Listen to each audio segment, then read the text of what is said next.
Durante o período de isolamento social em Santa Catarina por causa da pandemia do novo coronavírus, algumas famílias decidiram acolher em suas casas crianças e adolescentes que vivem em abrigos.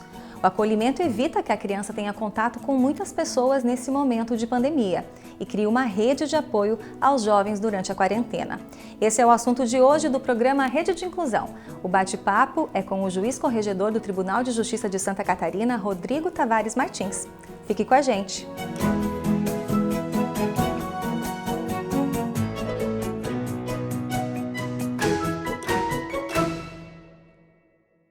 Olá, doutor Rodrigo. Obrigada pela participação aqui no programa Rede de Inclusão. Doutor Rodrigo, qual foi o momento que o TJ se viu diante dessa necessidade de tomar essa decisão? Bem, alguns juízes notaram essa necessidade ao verificar que esse período de pandemia poderia se prolongar. Como muitas crianças se encontram nesse momento afastadas do convívio familiar, e seria importante que elas, primeiro, não corressem nenhum risco de contágio e também permanecessem com um cuidado mais próximo, né, mais afetuoso, tiveram iniciativas por parte de alguns magistrados de fazer a entrega, né, em guarda provisória para desde cuidadores até pessoas previamente, às vezes, cadastradas no juiz ou de conhecimento do juiz, servidores municipais, para que elas pudessem passar esse período não dentro das instituições de acolhimento, mas com essas famílias. Isso evita também o número de contato dessas crianças e adolescentes, né? Com mais pessoas tendo dentro de casa, elas têm esse número reduzido. Sim, o objetivo inicial e maior é preservar a integridade física dessas crianças e desses adolescentes. Então, a partir do momento que elas estão com uma família em quarentena, esse risco de contaminação acaba sendo mitigado e, com isso, elas também passam a ter uma atenção, né, e podem, inclusive, em alguns casos, apresentar até uma melhora de desempenho, muitas vezes escolar, por causa da proximidade, do afeto com que essa família muitas vezes vai acompanhar e vai cuidar dessa criança, desse adolescente. A iniciativa começou aqui em Florianópolis, mas outras cidades também já adotaram ela, doutor? Sim, temos notícias, né, que em Itajaí também foi realizado, na capital. Existem iniciativas isoladas, muitas delas a gente acaba não tendo conhecimento, mas foram formas, né, que foram desenvolvidas por esses magistrados para justamente, com base na criatividade, poder proporcionar um pouco mais de afeto, atenção para essas crianças que já se encontram numa situação delicada. Neste caso, doutor, a decisão de não separar os irmãos, né? Ela continua? Os irmãos não podem ser separados ou nesse caso poderia? Olha, é uma análise individual e é muito casuística.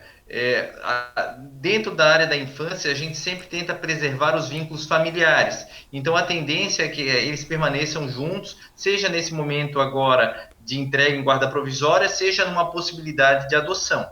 Agora, situações excepcionais, a gente pode fazer essa divisão, né? Então, é uma análise feita criteriosamente para saber se essas crianças iriam ficar bem juntas ou separadas, se tem alguma situação que não seja recomendável a permanência delas juntas. Então, é feito individualmente, no caso concreto, para avaliar o que seria melhor para essas crianças.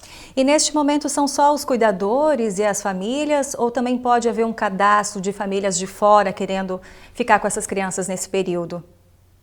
Olha, existe uma iniciativa muito propícia nesse momento, que se chama o apadrinhamento afetivo, e talvez esse seja um momento da gente divulgar, porque essa iniciativa é muito difundida, mas apesar disso ainda muita gente desconhece, que não se confunde com a adoção, são pessoas da comunidade que se disponibilizam a apadrinhar uma criança ou um adolescente, para que ela tenha esse casal ou esse interessado como referência, e nesse momento eles poderiam sim ficar com essas crianças em guarda, esses padrinhos, e é uma iniciativa de quem realmente queira ajudar, né, porque muitas vezes tem esse falso estigma de que a adoção é para ajudar uma criança, quando não é, né, a adoção é o ato de acolher e querer amar, o desejo de ser pai e mãe de uma criança, mas o apadrinhamento nesse momento pode se tornar muito útil, em alguns casos acaba evoluindo para uma adoção,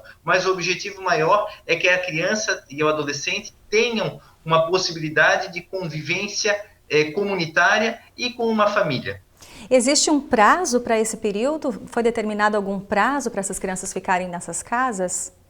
Não, a princípio essas decisões foram dadas enquanto perdurar a situação de pandemia. Obviamente que ao cessar, essas crianças vão retornar para as instituições de acolhimento. Obviamente que em situações excepcionais, principalmente quando as crianças não tiverem interessados na adoção, pode surgir daí a criação de laços, né? Claro, vão ter que ser situações muito bem estudadas, não é uma garantia de que pode haver uma chance de adoção, né? Porque o objetivo nunca foi esse, para deixar claro, né? Porque a gente tem toda uma fila de espera, né? Então, imagina, iria ocorrer toda uma corrida pelos interessados para acolherem essas crianças nesse momento. O objetivo não é esse. Mas, olha, uma situação prática de um adolescente, por exemplo, de 16, 17 anos, que eventualmente ficou numa residência nesse momento, e dali despertou a vontade de uma adoção e não tenha pretendentes para ele,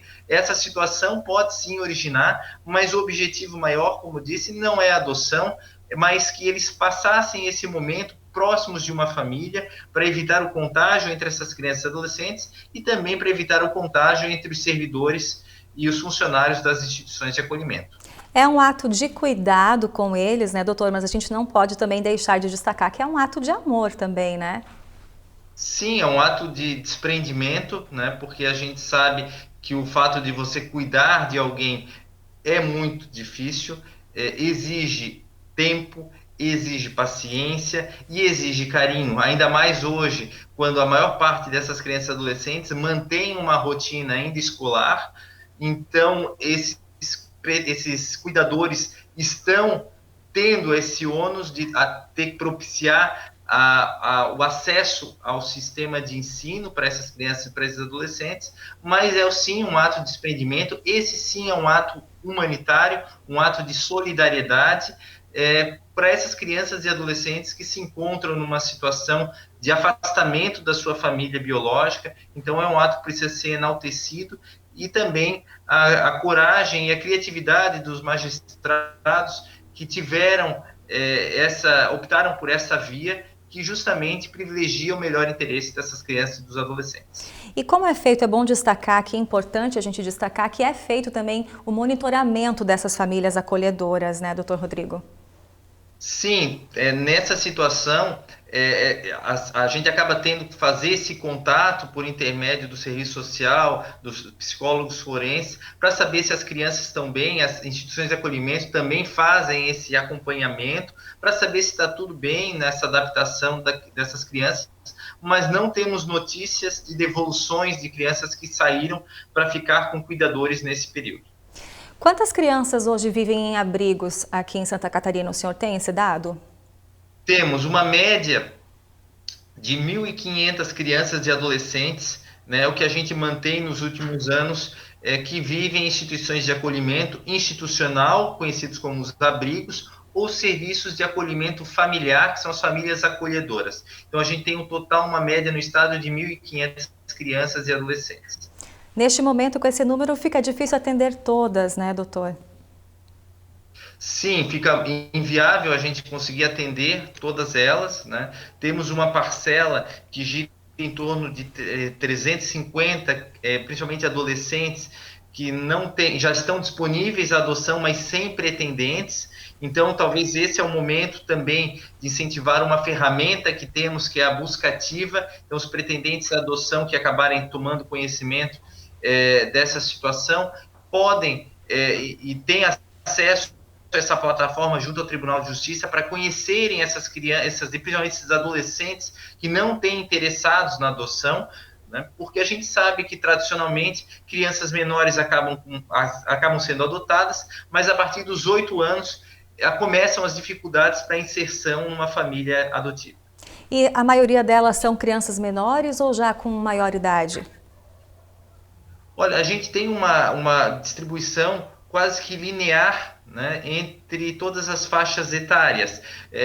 Mas é bom ressaltar que as menores, a criança, para até chegar, existe o acolhimento dela e, posteriormente, existe um processo para que se verifique se a situação é para destituição ou não, que é para retirada ou não daquela família de origem. Chama-se uma ação de destituição de poder familiar.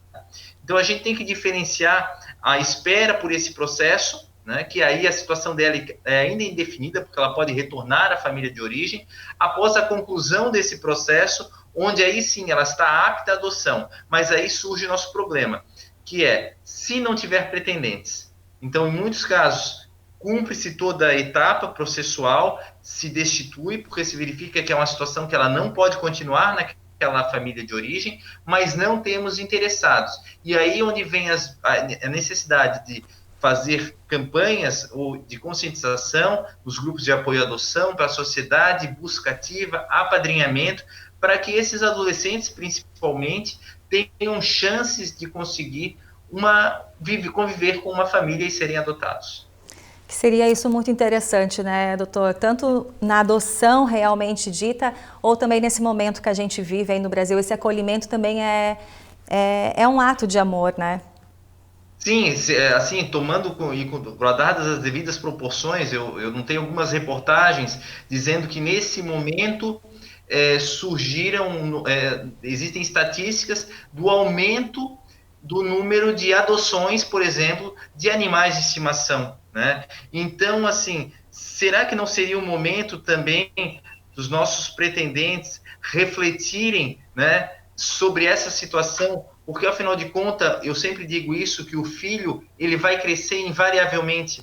E quanto mais tempo você passar e demorar a chegada do seu filho, na verdade, menos tempo você terá com ele. Então, esse é o momento para as pessoas refletirem, né, olharem para o seu interior inicialmente, olhar para a sua família, para o seu círculo de convivência e redefinir as suas prioridades. Né? Então, seria talvez esse o momento para a gente repensar alguns critérios, repensar o Instituto da Adoção, que é uma forma da gente constituir ou aumentar a nossa família e justamente possibilitar com que esse perfil que outrora é mais restrito, ele possa sim ter uma chance, né, porque existem também crianças um pouco mais velhas, adolescentes, que são, né, extraordinários, que têm a chance, que o que ocorre muitas vezes é que o momento onde ocorreu o acolhimento, onde a situação que foi identificada foi tarde, né, porque a gente constata que muitas vezes essa família vem de um histórico de violação de direitos.